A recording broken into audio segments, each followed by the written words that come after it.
Hello बच्चों, कैसे हो आप सब।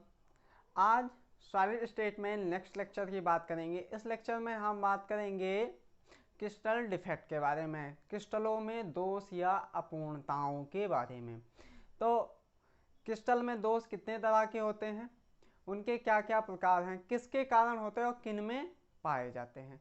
तो इन सारी बातों के साथ मैं गौरव राम गुप्ता और आपका अपना चैनल सुश्रुत केमिस्ट्री, चलिए शुरू करते हैं।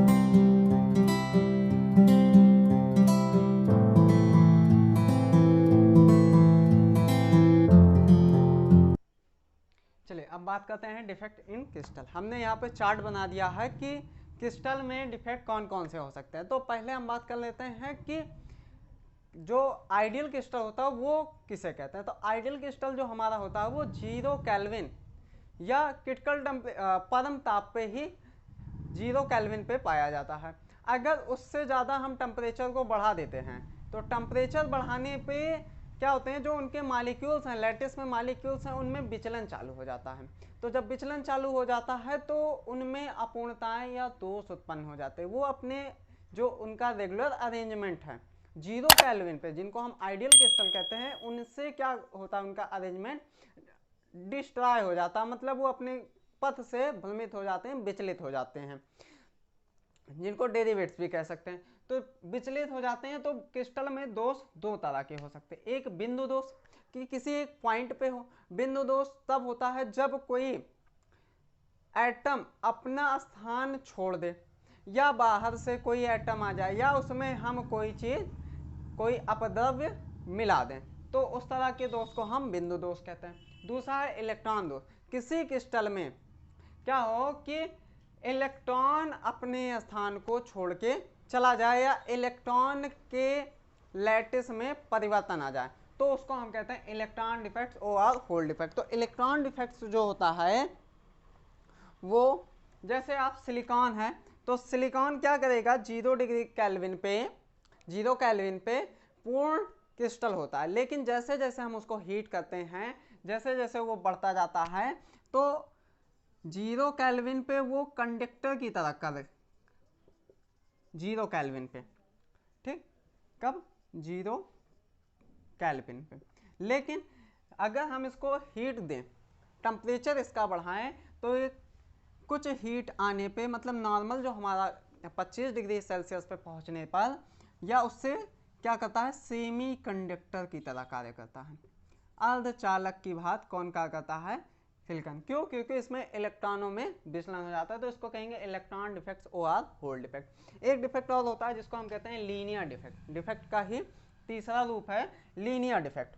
हम तीसरा पॉइंट यहाँ का देते हैं लीनियर डिफेक्ट। ये आपके अभी कोर्स में नहीं है, हम आपको लेकिन बता दे रहे हैं कि हाँ 3 तरह के दोष होते हैं, बिंदु, इलेक्ट्रॉन डिफेक्ट और होल डिफेक्ट या लीनियर डिफेक्ट। ठीक, अब पॉइंट डिफेक्ट में 2 तरह के डिफेक्ट होते हैं। पहला है स्टाइचोमेट्री और दूसरा है नॉन स्टाइचोमेट्री। पॉइंट डिफेक्ट का मतलब हो जाएगा आपका कि जो मॉलिक्यूल्स हैं एक बिंदु पे वो विचलित हो जाए, मतलब अपने बिंदु से हट जाए, या बिंदु कोई बाहर से उसमें ऑब्जर्व या मटेरियल आ जाए। तो स्टाइचोमेट्री ऐसे डिफेक्ट जिसमें जो उनका जनरल फार्मूला है, मान लीजिए ए बी है, तो उस पूरे क्रिस्टल में ए प्लस हो गया, मान लेते हैं आयन के रूप में टूट गया, इक्वल टू बी माइनस, मतलब ए प्लस और बी माइनस की संख्या इक्वल में हो, दोनों की संख्याएं समान हो, जो इसमें परमाणु आयन या अणु उपस्थित हो उनमें धनायन तथा ऋणायनों की संख्या समान हो, उस तरह के डिफेक्ट को हम कहते हैं स्टाइचोमेट्री डिफेक्ट। इसको हिंदी में कहेंगे रस समीकरण मितीय दोष। रस समीकरण मितीय दोष हिंदी में कहेंगे। दूसरा है नॉन स्टाइचोमेट्री डिफेक्ट। तो इसी के विपरीत हो जाएगा, जिसमें ए इक्वल टू बी ना हो, मतलब उनका जनरल फार्मूला ए बी है लेकिन ए कितना हो जाए 100 मान लेते हैं, जबकि बी क्या हो जाए 0 पॉइंट, हम अगर ए को 1 पॉइंट समथिंग मान लेते हैं तो इसका वो हो जाए 0.95। अब ना ए इक्वल टू बी तो है नहीं, तो इस तरह के दोष को हम कहते हैं नॉन स्टाइचोमेट्री डिफेक्ट, अर्थात कि वो डिफेक्ट ऐसे क्रिस्टल में पाए जाते हैं जिनमें धनायन और ऋणायनों का अनुपात बराबर ना हो किसी क्रिस्टल में। तो तो उस तरह के हम दोष को कहते हैं नॉन स्टाइचियोमेट्रिक दोष या नॉन स्टाइचियोमेट्रिक डिफेक्ट। अब बात करते हैं वैकेंसी, इंटरस्टिशियल, फ्रैंकल डिफेक्ट और शॉर्टकी डिफेक्ट। ये स्टाइचियोमेट्रिक डिफेक्ट के 4 प्रकार हैं, तो इनके बारे में पढ़ते हैं, इतना पहले आप नोट कर लीजिए।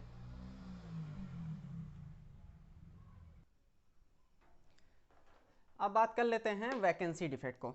वैकेंसी डिफेक्ट को हिंदी में कहेंगे हम रिक्तिका दोष, रिक्तिका दोष। तो इस समय मान लेते हैं कोई क्रिस्टल सिस्टम है, यहाँ पे एक मॉलिक्यूल है, दूसरा मॉलिक्यूल यहाँ पे, तीसरा और चौथा। इसी तरह हम लैटिस बना लेते हैं, क्रिस्टल लैटिस।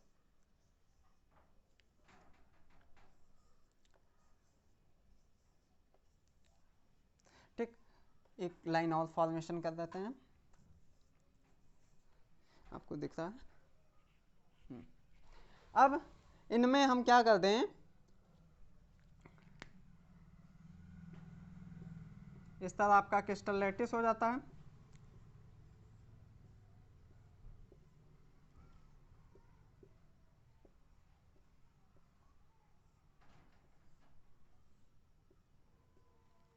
ठीक, अब इसमें मॉलिक्यूल्स हैं, इसमें A प्लस है, इसमें B माइनस, A प्लस और B माइनस। यहाँ B माइनस हो जाएगा A plus, B minus, A plus. साथ साथ आप लोग भी बनाते चलिए।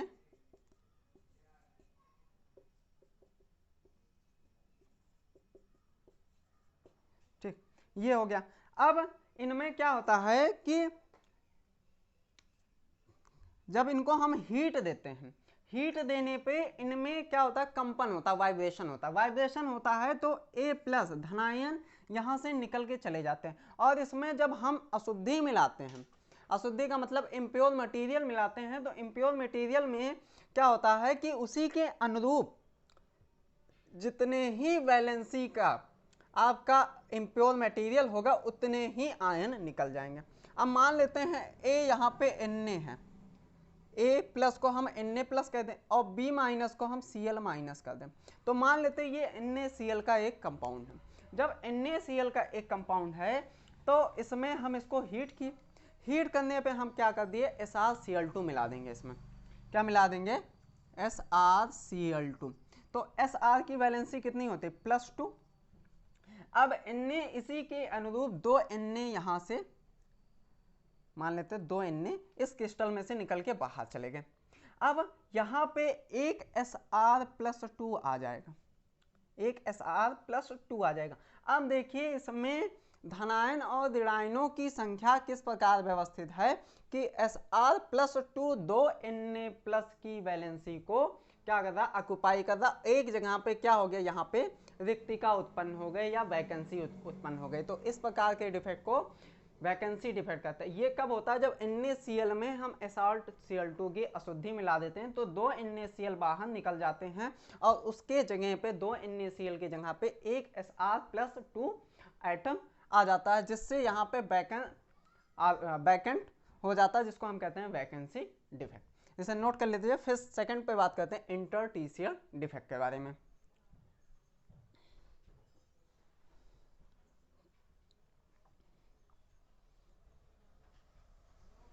चलिए अब सेकंड बात कर लेते हैं इंटरस्टिशियल डिफेक्ट के बारे में। तो इंटरस्टिशियल डिफेक्ट जो होगा आपका, उसको हम कहेंगे अंतराअवकाशी दोष। हिंदी में क्या कहेंगे उसको, अंतराअवकाशी दोष। ठीक, अंतराअवकाशी दोष का मतलब क्या हो जाएगा यहाँ पे कि किसी क्रिस्टल में बाहर से कोई परमाणु आके इस क्रिस्टल के इंटरस्टिशियल साइड, इसको कहते हैं अंतराअवकाशी स्थान। दो परमाणुओं के बीच में क्रिस्टल में जो स्थान होता है उसको कहते हैं अंतराअवकाशी स्थान। तो यहाँ पे आके व्यवस्थित हो जाए, मान लीजिए यहाँ पे कोई एक एटम आ गया, यहाँ पे कोई का, तो इंटरस्टिशियल प्लेस में कोई जब एटम आ जाता है तो उस तरह से जो क्रिस्टल में डिफेक्ट उत्पन्न होता है। अब देखिए इनकी एक अरेंजमेंट बिगड़ गई, पहले NaCl NaCl या कोई भी मान ले A plus B minus A plus B minus ऐसे थे, लेकिन अब क्या हो गया कि बीच में दो एटम अलग से आ गए तो इनका एक अरेंजमेंट बिगड़ गया। तो इस तरह के डिफेक्ट को हम कहते हैं इंटरटीशियल डिफेक्ट। ये जो पाया जाता है ये नॉन आयनिक कंपाउंड में पाया जाता है, नॉन आयनिक कंपाउंड में पाया जाता है। ये ध्यान रखिएगा, पूछा जा सकता है कि हाँ किसमें कौन सा डिफेक्ट नॉन आयनिक कंपाउंड में पाया जाता है, तो ये आपका इंटरटीशियल डिफेक्ट। इस डिफेक्ट में अब देखिए बाहर से दो परमाणु आके इंटरटीशियल साइट में बैठ गए, तब इससे क्या होगा कि इनका घनत्व तो भी बढ़ जाएगा। तो इससे हम क्या कह सकते हैं कि डेंसिटी इज इंक्रीजेस इन किसमें, इंटरटीशियल डिफेक्ट में क्या हो जाएगी, डेंसिटी बढ़ जाएगी। अब सेकेंड बात कर लेते हैं हम फ्रैंकल डिफेक्ट और शॉर्टकी डिफेक्ट की। तो फ्रैंकल डिफेक्ट जो होता है आपका ये पाया जाता है दोनों आयनिक कंपाउंड में, आयनिक कंपाउंड में फ्रैंकल और शॉर्टकी डिफेक्ट। तो फ्रैंकल डिफेक्ट वैज्ञानिक ने खोजा था, उन्हीं का नाम फ्रैंकल है, और शॉर्टकी डिफेक्ट को भी शॉर्टकी नामक वैज्ञानिक ने खोजा था। तो इसको नोट कर लीजिए, फिर पढ़ाते हैं फ्रैंकल और शॉर्टकी डिफेक्ट।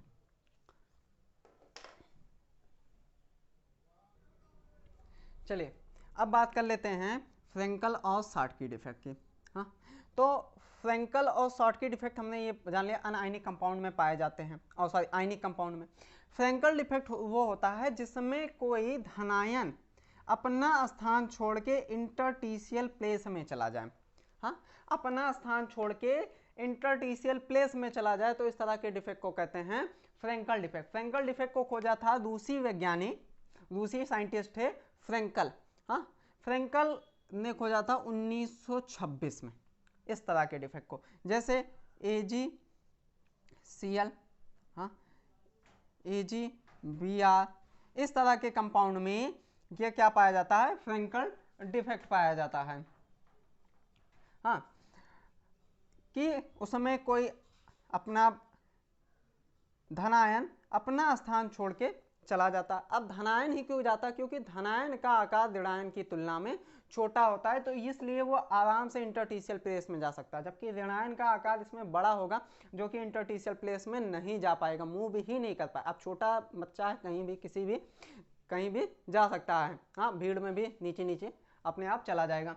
हाँ, तो इसीलिए इसमें केवल धनायन अपने स्थान। अब इसका घनत्व तो चेंज होगा नहीं, ना कोई बाहर जा रहा है ना कोई अंदर आ रहा है, तो डेंसिटी तो चेंज होगी नहीं, तो इसकी डेंसिटी क्या होती है, डिफिनिटी रहती है, चेंज नहीं होती। अब नेक्स्ट बात करते हैं शॉर्टकी डिफेक्ट की। तो शॉर्टकी डिफेक्ट को जर्मन वैज्ञानिक, जर्मन साइंटिस्ट ने शॉर्टकी ने खोजा था कब, 1930 में।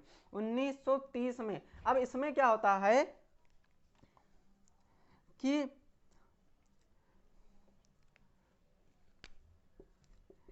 एक धनायन अगर निकल रहा बाहर तो एक ऋणायन भी साथ साथ बाहर निकल जाएगा, तो दोनों जगह पे क्या हो जाता है, खाली स्थान हो जाता।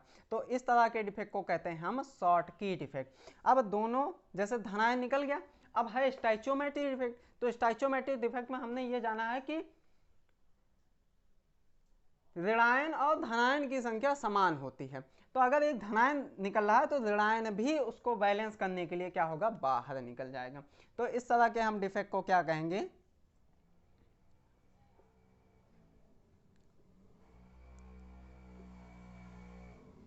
Schottky defect.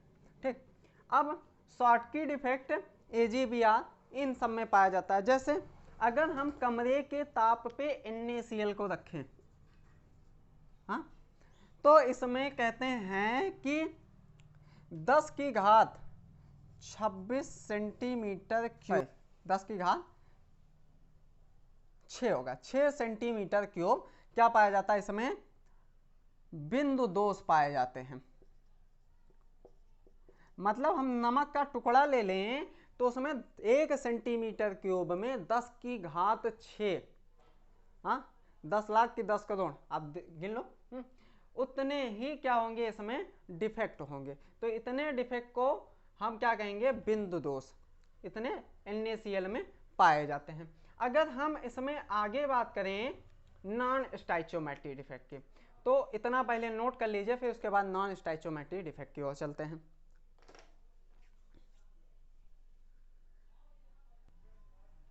अब बात करते हैं नॉन स्टैचोमेट्रिक डिफेक्ट की। तो नॉन स्टैचोमेट्रिक डिफेक्ट को हिंदी में कहते हैं आदर्श समीकरणमितीय दोष। इसको कहेंगे रस समीकरणमितीय और इसको कहेंगे आदर्श समीकरणमितीय। आदर्श समीकरणमितीय दोष में ऐसा है कि उसमें ए और बी का अनुपात क्या होगा, इक्वल नहीं होगा, ठीक, इक्वल नहीं होगा, लेकिन उनमें विद्युत उदासीनता बनी रहती है। अब विद्युत उदासीनता उनमें किस प्रकार बनी रहती है ये समझ लेते हैं। तो नॉन स्टैचोमेट्रिक डिफेक्ट दो तरह से हो सकते हैं। पहला है मेटल एक्सेस, मतलब धातु की अधिकता हो जाए, और दूसरा है कि धातु की कमी हो जाए, मेटल डिफिशिएंट डिफेक्ट कहेंगे उसको, और पहला कहेंगे मेटल एक्सेस डिफेक्ट। तो पहला हम समझ लेते हैं मेटल एक्सेस डिफेक्ट। तो मेटल एक्सेस डिफेक्ट दो तरह से हो सकते हैं, धातु की अधिकता हो जाए, हाँ, या फिर ऋणायन की कमी हो जाए। जब ऋणायन कम हो जाएंगे तो धातु अपने आप बढ़ जाएंगे, और जब धातु बढ़ जाएंगे तो ऋणायन अपने आप कम हो जाएंगे। तो दो तरह से हो सकते हैं बाई, हम कह सकते हैं पहला कि metal excess defect due to anion vacancy, anion चला जाए इसमें से, या कैटायन इसमें अंदर आ जाए, प्रवेश कर जाए, हाँ, ड्यू टू एक्सेस ऑफ, हम कह सकते हैं कैटायन। अब इसमें उसी के विपरीत हो जाएंगे, दो ही तरह से हो सकते हैं। तो पहला हम समझ लेते हैं metal excess defect due to anion vacancy, anion की कमी अर्थात कि ऋणायन की कमी। तो पहले हम बना लेते हैं इसको, तो हम इसको m प्लस कह दें, x minus m plus x minus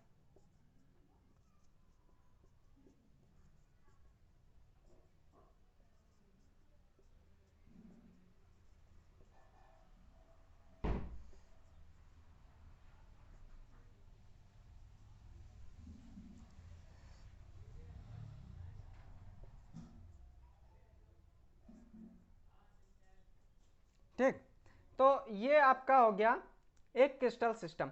अब इस क्रिस्टल सिस्टम में हम बात करेंगे कि जो इसके यहां पे आप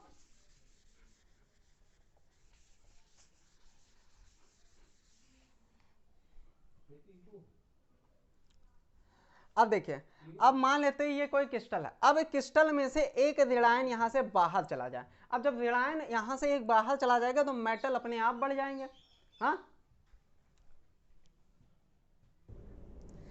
ठीक। अब यहां से एक मेटल आपका बाहर निकल गया, तो जब एक एनायन यहां से बाहर निकल गया तो एनायन की क्या हो गई, कमी हो गई।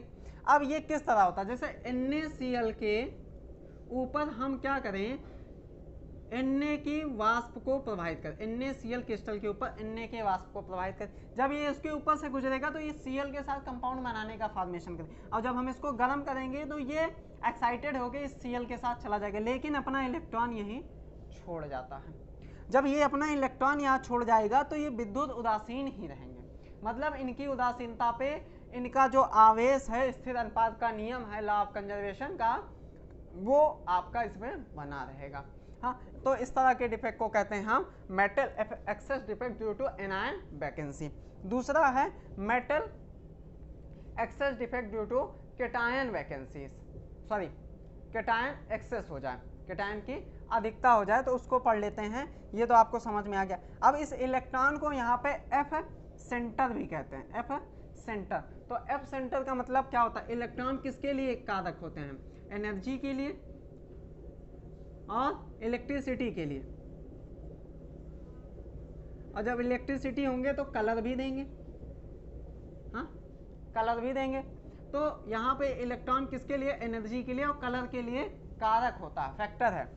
तो यहाँ पे एफ का मतलब होगा फॉरबेन जेंडर, फॉरबेन जेंडर, जिसका मतलब होता है जर्मन शब्द में अगर इसका अर्थ होता है तो रंग। तो जो यहाँ पे इलेक्ट्रॉन है या एफ सेंटर है, ये किसका कारण है, रंग का कारण। अगर हम NaCl के वाष्प के ऊपर Na की गुजारते हैं तो ये हल्का पीले रंग का हो जाता है, हल्के पीले रंग के। अगर LiCl को करते हैं तो ये हल्के गुलाबी रंग के हो जाता है, पिंक कलर, हल्के गुलाबी रंग के हो जाएंगे। तो इसी तरह different types of ionic compound in stoichiometric defect show different types of colour, ठीक। अब बात कर लेते हैं, हाँ कहाँ पहुंचे थे, metal excess defect due to cation, क्या हो जाएगा, एक्सेस, कैटायन की अधिकता हो जाए। तो इसको नोट कर लीजिए, फिर इसको मिटा देते हैं।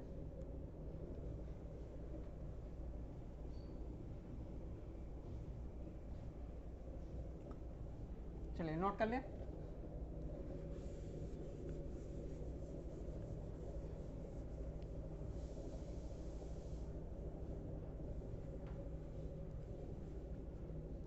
चलिए बात कर लेते हैं हम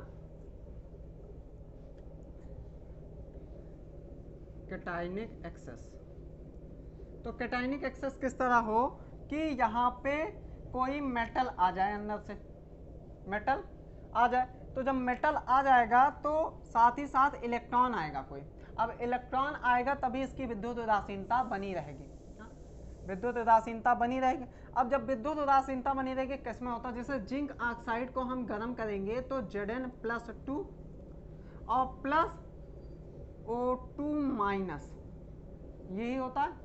तो क्या होगा कि जब जिंक ऑक्साइड को हम गर्म करते हैं तो जिंक क्या करता है कि इसके इंटरटीशियल प्लेस में रह जाता है, और O2 क्या करेगा, अपना इलेक्ट्रॉन यहीं छोड़ के चला जाएगा। तो इस तरह का डिफेक्ट पाया जाता है जिंक ऑक्साइड को। जब हम जिंक को गर्म करते हैं, जिंक ऑक्साइड को, तो जिंक यहाँ पे क्या होता है, रह जाता है इंटरटीशियल प्लेस में, और ऑक्सीजन अपना इलेक्ट्रॉन छोड़ के चला जाता है, जिससे कि यहाँ पे कौन सा डिफेक्ट हो जाता है, metal excess defect due to cation excess, cation के एक्सेस से। अब दूसरा मेटल डिफिशिएंट डिफेक्ट, तो इसी में मेटल डिफिशिएंट डिफेक्ट भी समझ लेते हैं, इसको आप नोट कर लीजिए।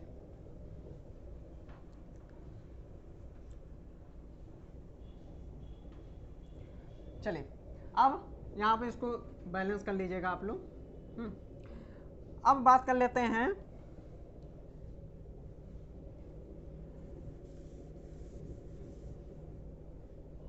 मेटल डिफिशिएंट, सेकंड बात कर लेते हैं मेटल डिफिशिएंट डिफेक्ट। तो मेटल डिफिशिएंट डिफेक्ट में क्या होता है कि कुछ उच्च संयोजी तत्व जिसकी हाई वैलेंसीज होती है, जैसे Mn प्लस Mn की हो गई या Fe की हो गई।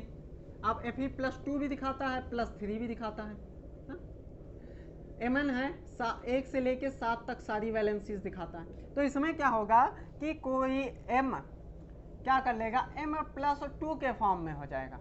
अब यहाँ देखिए ये खाली स्थान हो गया, मेटल कम हो गया, लेकिन उसकी उदासीनता को, वहाँ चार्ज, यहाँ भी एक चार्ज था, यहाँ एक चार्ज था, अब 2 हो गए, लेकिन उदासीनता बनी हुई है, लेकिन मेटल बाहर चला गया, वो अपना इलेक्ट्रॉन दूसरे को परिवर्तित हो गया, मतलब अपनी संयोजकता को Fe+2 से Fe+3 में हो गया, या Mn से +1 में आ गया। एक उस पर चार्ज बढ़ गया, एक मेटल चला गया, लेकिन अपना चार्ज वो Mn को दे के गया। तो इस तरह के डिफेक्ट को कहते हैं metal deficient defect due to metal, या हम कहते हैं कैटायन डेफिशिएंसीज के कारण कि कैटायन की कमी हो गई। तो ये रहा आपका क्रिस्टल में दोष। यह लेक्चर का सीरीज यहीं पे ख़त्म होता है, पढ़ते रहिए। और इस लेक्चर में जितना हमने बता दिया इससे बाहर से कहीं भी नहीं आने वाला है, इतना मान के चलिए कि इससे बाहर हमने लगभग सारा कुछ बता दिया है आपको। तो अब नेक्स्ट लेक्चर में मिलेंगे सॉल्यूशन में, तो पढ़ते रहिए। Best of luck.